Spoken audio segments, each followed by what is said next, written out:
بسم الله الرحمن الرحيم. الحمد لله رب العالمين، والصلاة والسلام على أشرف المرسلين سيدنا محمد وعلى آله وصحبه وسلم أجمعين. سبحانك لا علم لنا إلا ما علمتنا إنك أنت العليم الحكيم. Dear colleagues, in continuation of the musculoskeletal imaging series, we will start now to discuss the imaging of the wrist joint. You know that the reasons for examination of any joint by MRI are most likely those located to the joint itself in the form of pain, trauma, swelling of the joint, or whenever there is a clinical suspicion of inflammation or tumors based on previous examinations or just on a clinical evaluation. In order to examine the wrist joint by MRI, we should use the surface coil. There are dedicated surface coils for evaluation of the wrist. You can put the hand of the patient in supination or pronation, as you can see here. And sometimes whenever you are going to inject the patient with contrast media, or if you will give him some sedation, you may instruct him to be to fast about 6 hours if he is an adult, or 4 hours for the pediatric patients. You know that we have different types of MR machines, the closed magnet and the open magnet, as well as the extremity magnet, which is suitable for evaluation of the elbow and the wrist joints.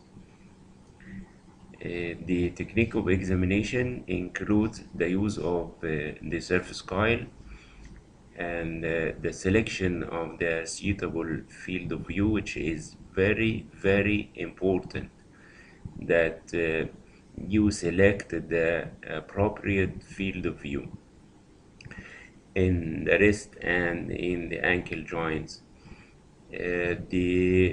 The appropriate field of view is, according to the literature, from 8 centimeter to 12 centimeters. What happens usually in the clinical practice that the operator selects a larger field of view so that he can examine the patient in a shorter time. If you selected a large field of view, let us say 16 centimeter, or even in some cases they select 20 centimeters, then you cannot see the details of anatomy or pathology in the provided images. And then the radiologist should insist to select this suitable field of view.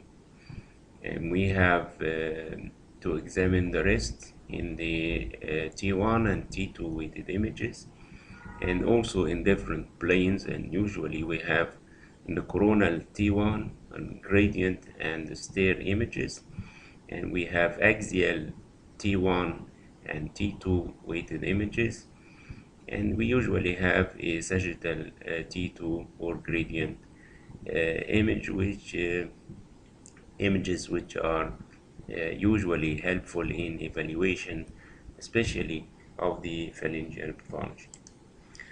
Then this is the axial images. You can select the axis of the image, as you can see here. Then you start the coronal exams from anterior to posterior, or from posterior to anterior, any direction you select. And perpendicular to this plane, you can examine the sagittal images from medial to lateral, or from lateral to medial. Sometimes you can select one of the carpal bones, particularly discophyte, which is frequently injured, and there are some pathologists confined to this particular bone, then you may concentrate your examination taking special orientation of sections going along the long axis of this particular bone. As you all know that we judge the pulse sequence by the appearance of the bone marrow. The bone marrow contains fat. Fat will be bright in the T1 weighted image, less bright in the T2 weighted images, less bright in the gradient images, and dark or very dark in the stair images. And you should know also that the T2, the gradient, and the stair images all belong to the T2 weighted image, meaning that the fluid will appear black in the T1 and bright in the T2 weighted images. Fluid will appear bright here also and bright here in the stair images. And what are the structures which appear black in the T1 and T2? They are fixed structures like the cortex of the bone, mature fibrous tissue, ligaments and tendons, and calcium. In the rest, the triangular fibrocartilage normally will appear of low signal in the T1 and the T2 weighted images. Fluid will show low signal in the T1 and high signal in the T2 weighted images. This is an example of fluid which is black in this T1 and bright in the T2. The fat will be opposite the fluid. The fat will be bright in the T1 and dark in the T2 weighted images, as you can see for the bone marrow fat or the subcutaneous and intramuscular fat planes. The approach for the wrist joint is somewhat different from that of the knee joint, and I will explain at the beginning of discussing any of the joints the usual or the most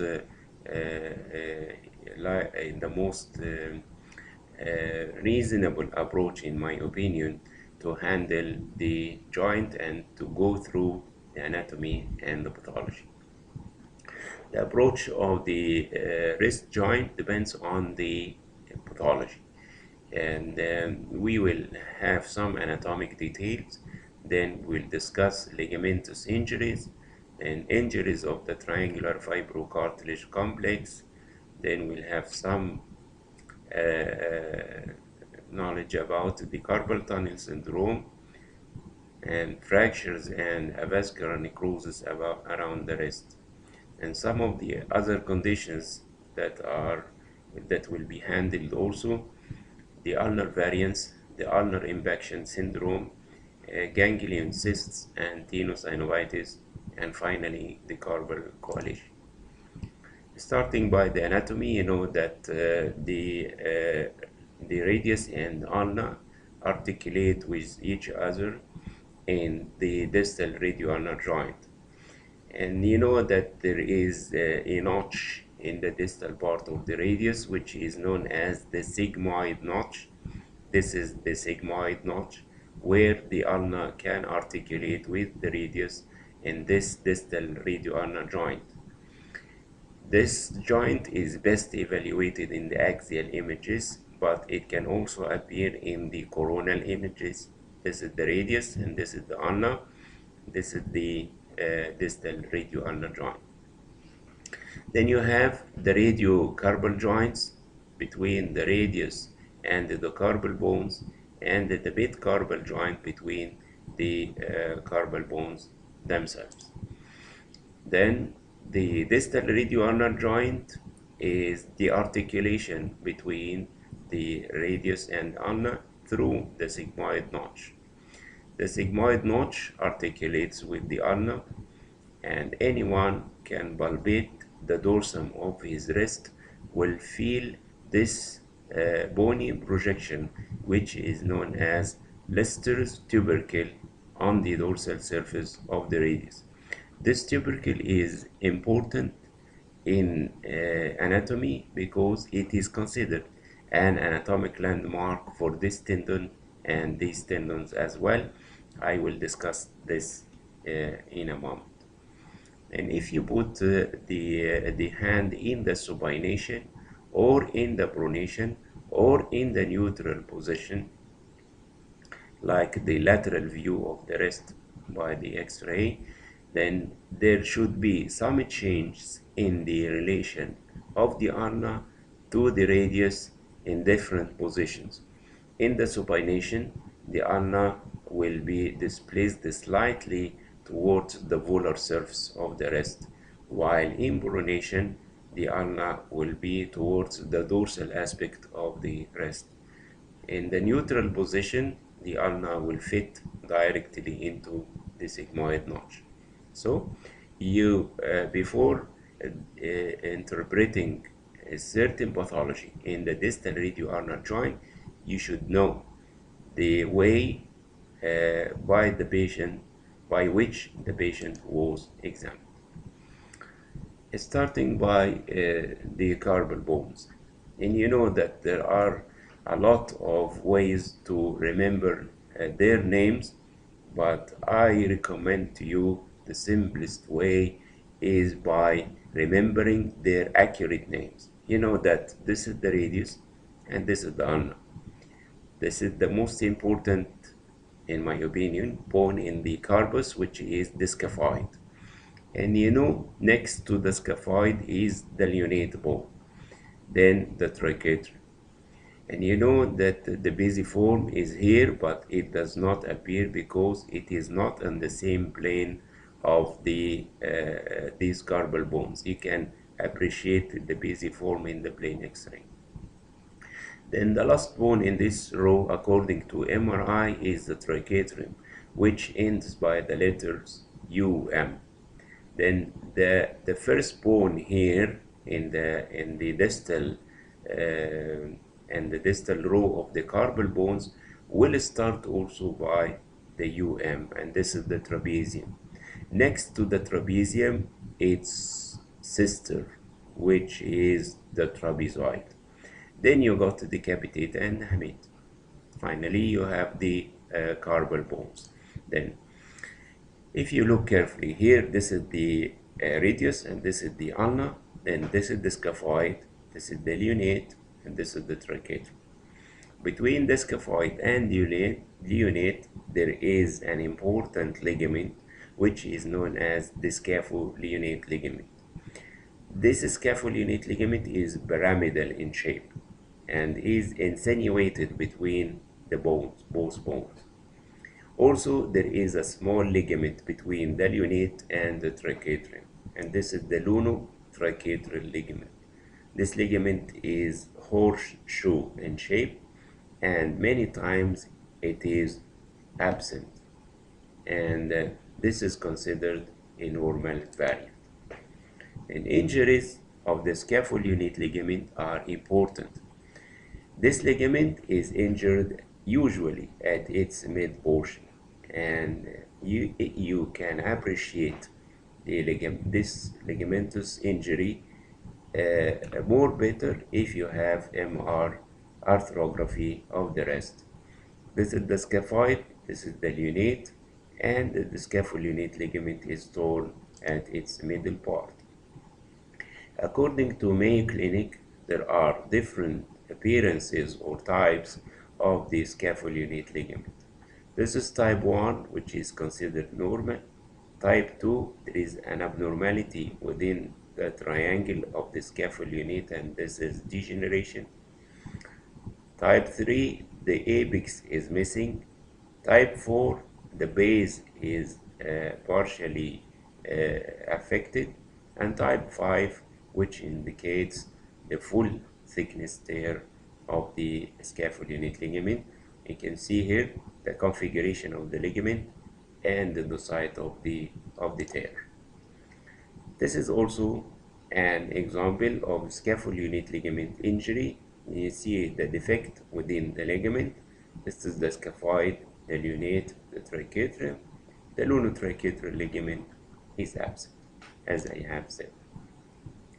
You can diagnose a scapholunate ligament tear from the plain X-ray whenever you see that the space between the scaphoid and the lunate is abnormally wide, and this is known as the scapholunate interval. If it is like this, then you suspect injury of the scapholunate ligament, and you can see it by MRI. This is the scaphoid, and this is the lunate, and this is the site of the tear. And here, the scapholunate ligament is, the scapholunate interval is wide, and you cannot see the scapholunate ligament, which is tall. Also, this is an injury which is usually also seen in the clinical practice. You see the scapholunate ligament, the triangle, it has an attachment to the scaphoid which is weaker than its attachment to the lunate. And if it will be torn from one of the attachments, it will affect the ligamentous attachment to the scaphoid. Then we came to the tendons, and you know that the tendons around the wrist are numerous.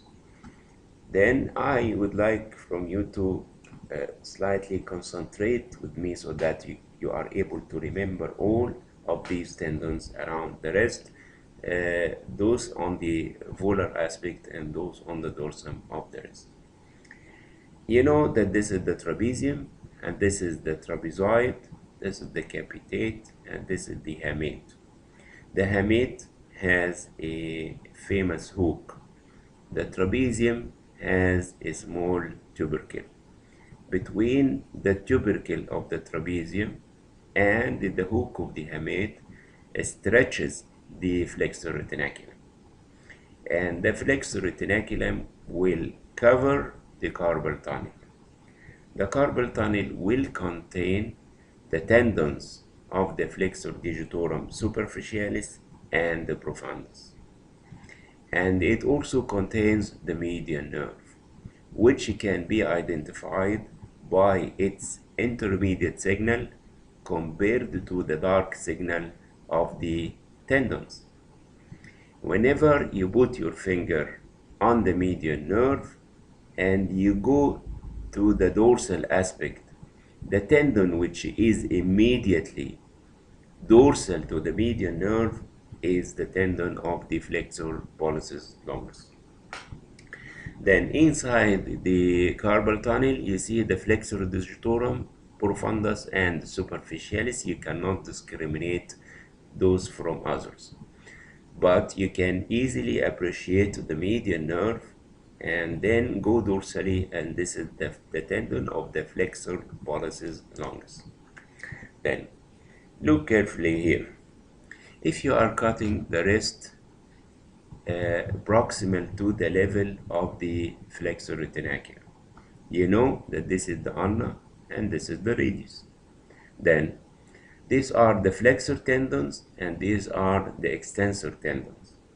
In order to remember the flexor tendons, you know that most of these are the flexor digitorum superficialis and profundus. And you identify the median nerve. Then immediately dorsal to the median nerve, go like this, and this is the tendon of the flexor pollicis longus.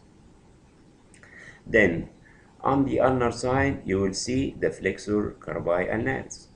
On the radial side, you will see the flexor carpi radialis. These are the flexor tendons. As you know, this is towards the radial side, this is the flexor carpi radialis. Towards the ulnar side, you will see the flexor carpi ulnaris, and most of the other tendons will belong to the flexor digitorum profundus and the superficialis. This is the median nerve, which is of intermediate signal, and dorsal to the median nerve immediately you will see the flexor pollicis longus tendon. And you remember, this is the trapezium, trapezoid, capitate, hamate. And this is the hook of the hamate. This is the tubercle of the trapezium. And this is the flexor retinaculum, which is stretched between the tubercle of the trapezium and the hook of the hamate. And you can identify the median nerve, and you can identify the flexor pollicis longus dorsal to it. Then what about the tendons on the dorsum of the hand or the wrist? I would like to draw a line like this, and you will know the benefit of this line immediately. You know, if you have here a flexor carpi ulnaris, then you should have an extensor carpi ulnaris. If you have here an flexor carpi radialis, then you should have here an extensor carpi radialis. And if you have here the flexor digitorum profundus and the superficialis, then you will have the extensor digitorum. Okay, this is good. This is the extensor carpi ulnaris, and this is the extensor carpi radialis, and this is the extensor profundus. Then you remember, this is the median nerve, and this is the flexor pollicis longus. Then this tendon is the extensor pollicis longus. Okay, what about this and what about these? And you know that on the radial side, the flexor carpi radialis is represented by two extensors, which are the extensor carpi radialis longus and the brevis. Also, the flexor pollicis longus is represented by two, which are the extensor pollicis longus and the extensor pollicis brevis, which is located here. And if you look to the drawing, you will see another tendon which also belongs to the pollicis, and this is abductor pollicis longus. Okay, if you remember the flexor tendons, flexor carpi ulnaris, flexor carpi radialis, flexor digitorum, flexor pollicis. Then, on the ulnar side, one by one, flexor carpi ulnaris, extensor carpi ulnaris, flexor digitorum, extensor digitorum. Flexor pollicis longus will be represented by two, extensor pollicis longus and extensor pollicis brevis. Flexor carpi radialis will be represented by two, extensor carpi radialis longus and brevis. And you will add another tendon here, which is the abductor pollicis longus. Okay. The triangular fibrocartilage is a fibrocartilage triangle which separates the ulna from the carpal bones. The appearance of this triangular fibrocartilage as a triangle is seen in the axial images, but you can see it in the coronal and sagittal images. Looks like the intervertebral disc, for example, disc-like structure. And in the plain X-ray, you can imagine its site here. If you inject a contrast media inside the joint doing arthrography, then this filling defect will represent the site of the triangular fibrocartilage. The triangular fibrocartilage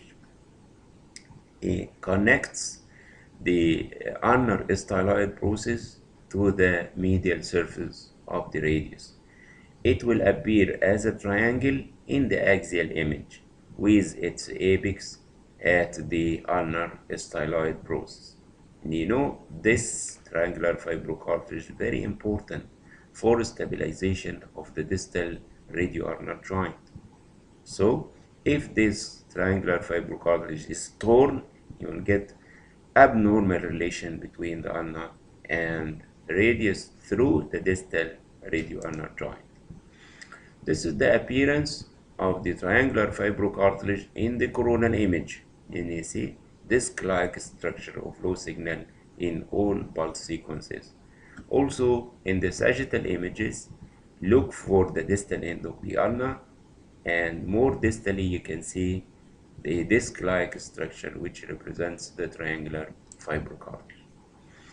Triangular fibrocartilage attaches to the ulnar styloid process by two fascicles. Then you can see one limb and another limb with a gap, or let us say an abnormal signal in between the two fascicles, and this is considered normal. Also, one of the normal findings is that whenever you reach the ulnar attachment of the triangular fibrocartilage, and you can see some intermediate signal, and this represents the articular cartilage of the radius extends through the base of the triangular fibrocartilage. This is considered normal. This is considered normal. Intermediate signal at the base of the triangular fibrocartilage near its radial attachment represents the radial articular cartilage going through the base of the disc. Then there are two fascicles, as I have said, attaching the triangular fibrocartilage to the ulnar styloid process, and there is an intermediate signal at the base of the disc representing the articular cartilage of the radius extending at the base of the triangular fibrocartilage. Then what happens if this triangular fibrocartilage is torn? And you know that there may be pain, there may be volar tear will cause dorsal subluxation, dorsal tear will cause volar subluxation of the distal radioulnar joint, and massive tear will cause dislocation in any direction. And here you can see that there is abnormal relation between the head of the ulna and the radius with disruption of the radioulnar joint.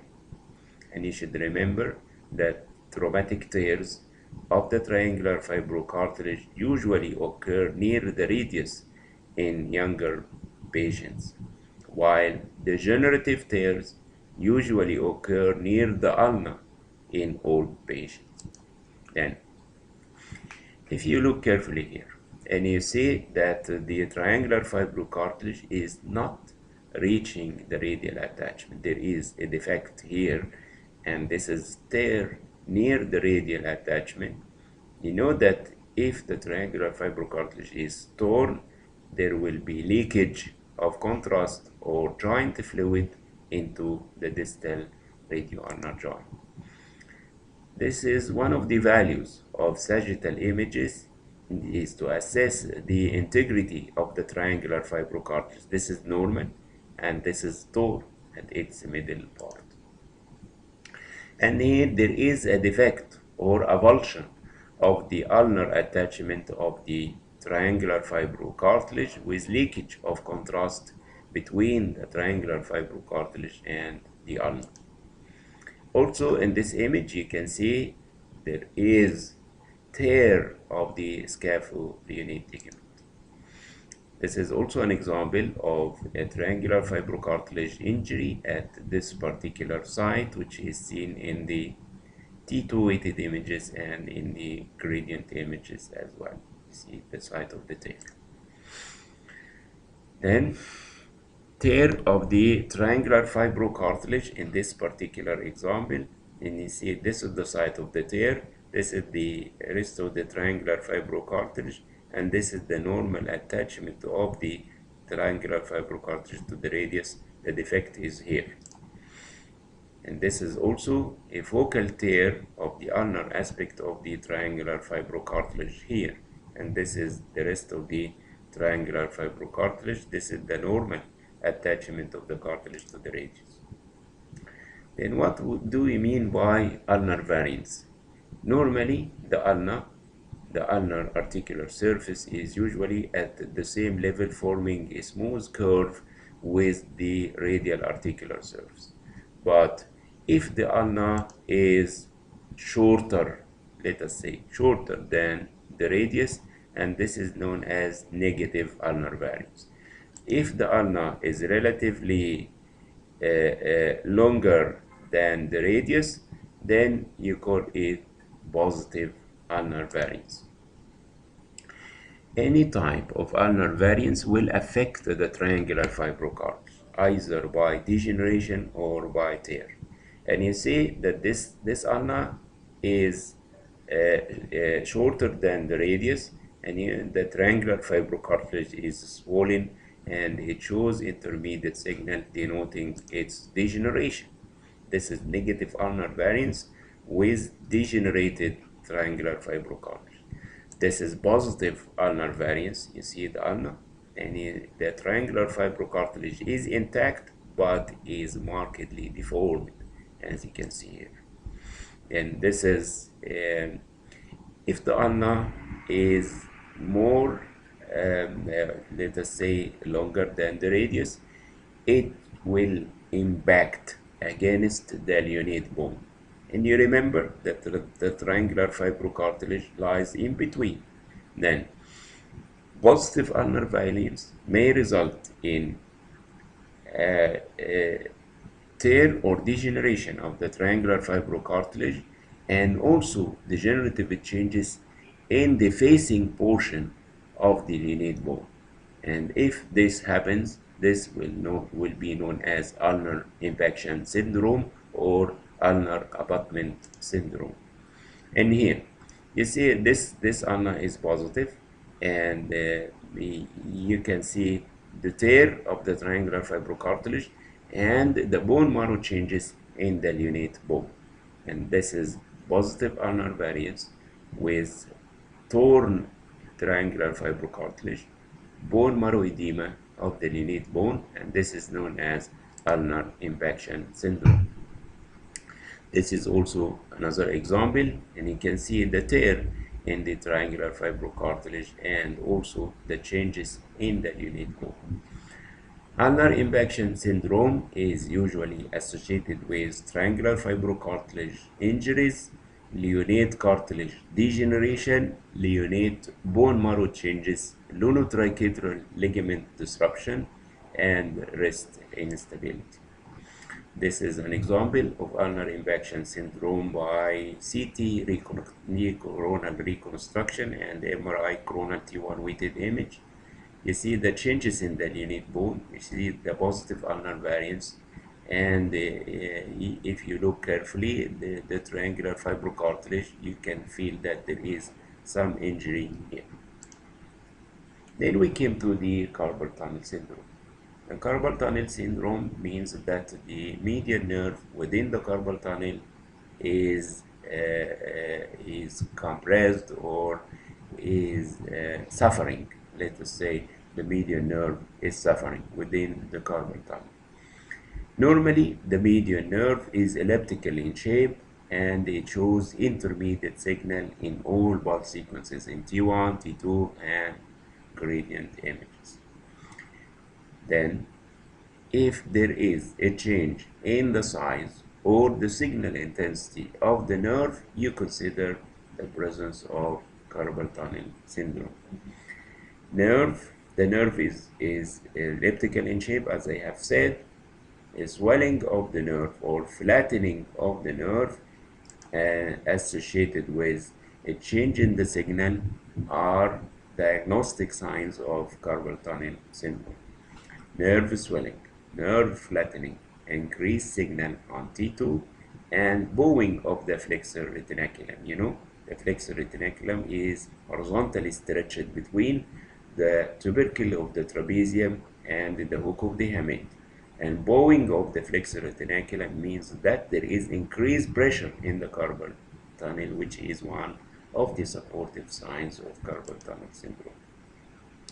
The causes are a lot, starting by being idiopathic, tenosynovitis of the tendons within the carpal tunnel, fractures and scarring within the tunnel, inflammatory lesions like rheumatoid arthritis, gout, granulomatous infection, tumors of the median nerve, tumors inside the tunnel like ganglia, lipoma, hemangioma, increased volume in the tunnel due to acromegaly, hypothyroidism, diabetes, and systemic lupus. This is an example of carpal tunnel syndrome because the median nerve is flattened with increased signal. And this is also a carpal tunnel syndrome. The median nerve is flattened with increased signal. One of the ways for treatment of carpal tunnel syndrome is cutting or endoscopic release of the flexor retinaculum.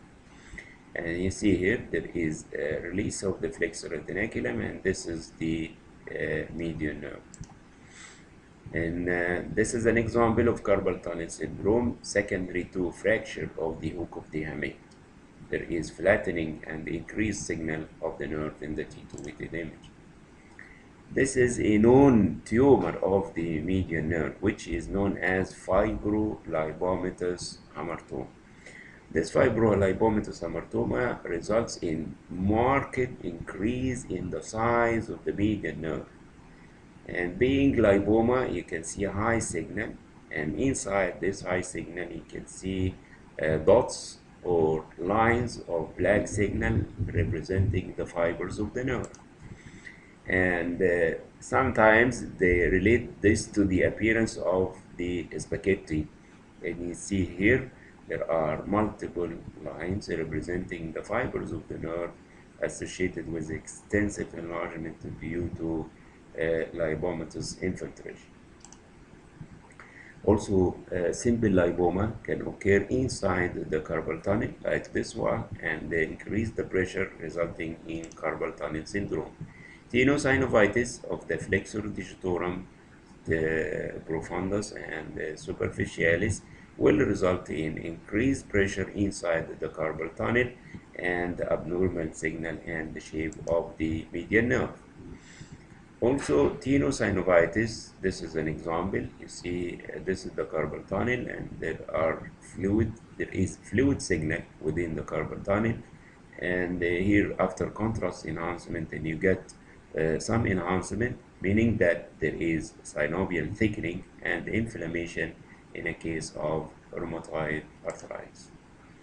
This is an example of tenosynovitis of the dorsal tendons. You see a fluid signal surrounding the tendons. This is not included, of course, in the causes of the carpal tunnel. Ganglia are common in the region of the wrist joint, either in the dorsal or the volar aspect. And this is a cyst, which is filled with fluid, low signal in the T1, high signal in the T2. And if you inject the contrast enhancement, the cyst will not enhance. This is still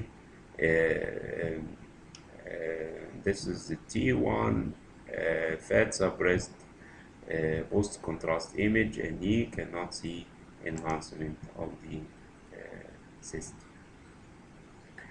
A few words about the ulnar nerve. Where to look for the ulnar nerve in the wrist joint? If you look carefully here, you can see that the ulnar nerve will cross over the flexor retinaculum in a special canal, which is known as the Guyon's canal. This canal is seen lateral or along the inner border of the basiform. This is the canal, and inside the canal you will see the ulnar nerve and the ulnar artery as well. Then, in order to look for the ulnar nerve, you can see it at 3 important points. Number 1, in this section, if you identify the flexor carpi ulnaris deep to it, you will see the ulnar nerve and artery. Number 2, medial or along the inner border of the basiform, lateral to the basiform, through the Guyon's canal, which is a canal superficial to the carpal tunnel. Then the last site is at the tip of the hook of the hamate. And here you can identify the ulnar nerve, also the ulnar artery. Then the 3 points looking for the ulnar nerve in the wrist joint or at the wrist joint are deep to the flexor carpi ulnaris, lateral to the basiform in the Guyon's canal, and at the tip of the hamate bone. Fractures around the wrist are common, and the most common one is the Cool's fracture, which involves the distal end of the radius with or without impaction and angulation. The diagnosis is easy, and the interpretation of the plain X-ray is usually enough in many conditions. And here in this example, you can see that there is injury of the or fracture of the ulnar styloid process, and this may result in injuries of the ulnar attachment of the triangular fibrocartilage. Sometimes post-traumatic wrist pain cannot be explained by the plain X-ray because X-rays will show normal findings, but MRI will show, as you can see here, bone marrow edema of the scaphoid bone without evidence of fractures. And this is also a scaphoid bone marrow contusion secondary to trauma. You see the scaphoid is intact with no fracture lines. Also, the hamate or any of the carpal bones can be affected by trauma, and here you can see diffuse bone marrow edema, low signal in the T1, high signal in the T2, secondary to trauma. The distal radio-ulnar joint is the articulation between the ulna and radius through the sigmoid notch. And you remember that this joint is mainly stabilized by the triangular fibrocartilage, as well as some of the tendons around the joint. Then injuries will result in dislocation or subluxation of the triangular of the distal radio-ulnar joint, which are easily evaluated in the axial images, as you can see here. Fractures of the scaphoid are considered the second most common fracture of the wrist after Cool's fracture. And the common injury is the fall on the outstretched hand, and this will result in fracture most commonly at the waist of the scaphoid bone.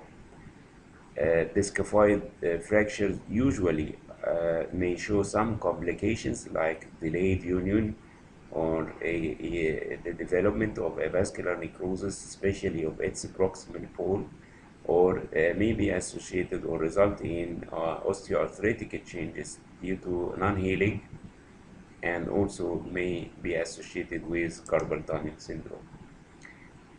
I recommend to you, if you want to examine any joint by CT, the most valuable images are the 2D reconstructed images in the coronal and sagittal planes, especially in the wrist and ankle. If you will have the axial images only, you will not be able to interpret the images. It's very difficult to see the fractures and to locate the name of the bones. But whenever you have a coronal reconstruction like this one, it's easy for you to know that this is the scaphoid and there is a fracture in the waist of the scaphoid. By MRI, you can see the fracture line in the T1 weighted image, and you can also see the post-traumatic bone marrow edema of the scaphoid bone. You know that the blood supply of the scaphoid bone reaches the scaphoid through its distal wall. Then fractures of the waist of the scaphoid will result in disruption of the blood supply to the proximal bone with development of avascular necrosis. As any case of avascular necrosis, the dead bone usually shows increased density in the plain X-ray and CT scan, and decreased signal in the MR images due to the development of bone sclerosis. This is the orientation of the blood supply entering the scaphoid bone, and this is the fracture without clear evidence of avascular necrosis in this bone. But if you look here and you see that there is a fracture in the waist of the scaphoid, the proximal bone is of low signal in the T1 and low signal in the T2 gradient and the stair.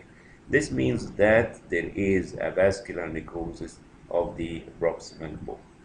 And there are some suggestions that if you inject contrast media and there is some enhancement in this apparently necrotic bone, you may consider residual viability. And look here, and this is the scaphoid, and most of the scaphoid bone is edematous, showing high signal in the T2 weighted images except for the proximal bone. And this is most likely a necrotic bone because it is of low signal in the T1 and low signal in the T2 weighted images. Sclerosis and fragmentation are the signs of avascular necrosis in the plain X-ray and in the CT scan. And here you can see the fracture of the waist of the scaphoid with relative bone sclerosis and the development of cystic changes in the proximal bone suggestive of avascular necrosis. One of the signs of avascular necrosis in the scaphoid is what is known as the nipple sign, which means that the proximal bone is more pointing compared to the normal configuration of the proximal bone in a normal bone. Then you see the diffuse bone sclerosis and the low signal in the MRI, which are almost diagnostic of necrosis, and this is one of the signs. In Kienbock disease is the avascular necrosis of the lunate, and we have 4 stages of avascular necrosis of the lunate bone. Number 1 is bone marrow edema, and bone marrow edema will appear of dark signal in the T1 and bright signal in the T2 gradient and the stair images. This will not be seen in the plain X-ray, but it will appear in the bone scan. Stage 2 means that there is a sclerosis of the lunate bone, and the sclerosis will be seen by the plain film and also by MRI, low signal in the T1 and T2 weighted images. Stage 3 means fragmentation of the affected bone, and this can be seen in all images. And this is a Kienbock disease with some collapse and the fissures and increased bone density of the lunate bone. Stage 4 means fragmentation, collapse, and the development of osteoarthritis in the radiocarpal joint. Ganglion, ganglion cysts are common in around the wrist. This is an example, and you see a cystic lesion which is of low signal in the T1 and high signal in the T2. This is not a tenosynovitis, but a ganglion cyst which is related to the tendon. In cases of tenosynovitis, the tendon will be in the middle part of the fluid. It's not eccentric like this, but this is a ganglion related to the synovial sheath. Carpal coalition means that there is fusion between the carpal bones, most commonly the lunate and the triquetrum. And this is an example by MRI, and you see the scaphoid, the lunate and the triquetrum are now forming a single bone. And this is the capitate and trapezium fusion or synchondrosis. And you remember, this is the trapezium, and this is the trapezoid, this is the capitate, this is the hamate. Now there is fusion between the trapezoid and the capitate bone. Then what are the values of coronal images in the evaluation of the wrist joint? Or let us say in another word, how can you read the MRI of the wrist joint? I recommend that you start by the coronal images T1 and the stair, looking for these abnormalities. Number 1, the triangular fibrocartilage, which is located along the distal end of the ulna. Number 2, look for the ulnar variance. Is the ulna longer or shorter than the radius? Number 3, look for the scapholunate ligament, which is this one, and the lunotriquetral ligament. Fractures, Colles fracture here and scaphoid fracture here. A vascular necrosis of the carpal bones, particularly the scaphoid and the lunate. Then any form of arthroposis, I will discuss this in a separate lecture concerning arthroposis anywhere in the body. Then the axial images are important. Number one, in evaluation of the distal radioulnar joint. Number two, you remember the carpal tunnel. Number three, the anatomy of the flexor and extensor tendons. Number four, looking for abnormalities in the ulnar nerve at the 3 points I have mentioned. The value of the sagittal images are directed to the evaluation of the tendons, whether the flexor or the extensor tendons. And also you can have some help from the sagittal images concerning injuries of the triangular fibrocarp. هذا وبالله التوفيق. Thank you very much. والحمد لله رب العالمين.